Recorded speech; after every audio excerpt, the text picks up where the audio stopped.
Alright, so I'm just gonna come out and say it. Warframe has a pretty big issue when it comes to unique weapons and their efficacy.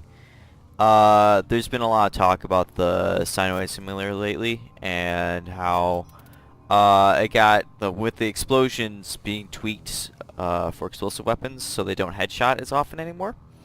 There's people are saying that the Cyanoid Simulator has significantly worse damage now because the large AoE would let it hit a lot more heads. Now, I'm not able to test this right now because I'm on my PC account, and my PS4 account is the one that has the simulator. I'm just going to take people's word for it. And I have to say, I don't think this game really does a good job like making unique and interesting weapons very good.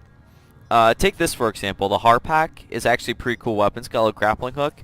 Unfortunately, its damage isn't so good. Its 45 damage per shot isn't horrible. It's not much lower than the Boltor Prime, which is a pretty common weapon people like to use for DPS. Though it's been power creeped out of gameplay basically, and this weapon's even weaker than that. Cool grappling hook gun, not very good. It's got travel time and burst fire, so it can be just kind of annoying to use.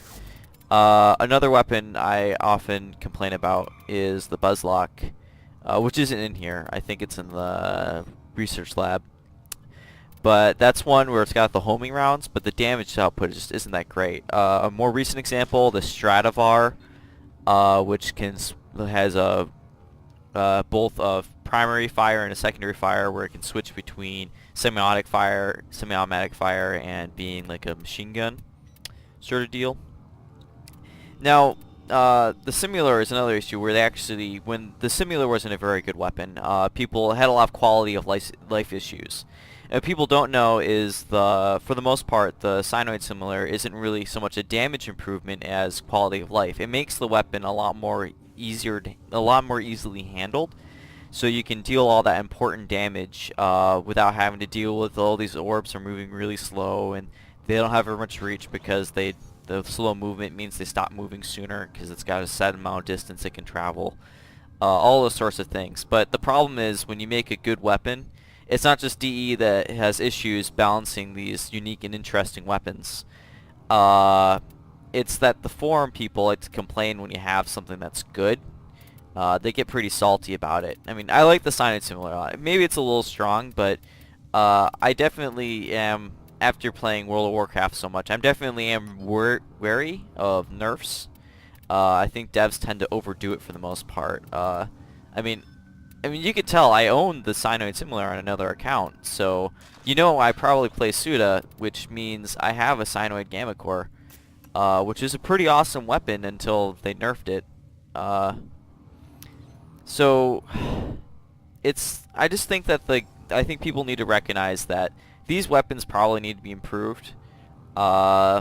Maybe the Simulator needs to look at. I think everyone's thinks that really after changing how explosives work with headshots, they can probably look at how explosives work as a whole. I mean, Tonkor probably still dominates pretty heavily compared to the rest of the weapons class. Yeah, so that's my little rambling. Basically, too long didn't read. There are lots of really good, like, basic-ass assault rifle, point and click, directly at the guy. Nothing unique about weapons, like the Soma and the Boltor, and these weapons are pretty popular. But at the same time, this includes shotguns too, but at the same time, the more interesting weapons are just underperformers. The Mutilus Ceranos in the background there is another one. And I think that these should definitely be improved in a lot of ways. Maybe I'll do more in-depth. I'll show like these weapons. Maybe I'll form them, and maybe just give some ideas on them on an individual basis. But I just want to put it out there and put it in video form, just to illustrate my point a little more succinctly than I have been over the forums. Thank you, and enjoy your warframing.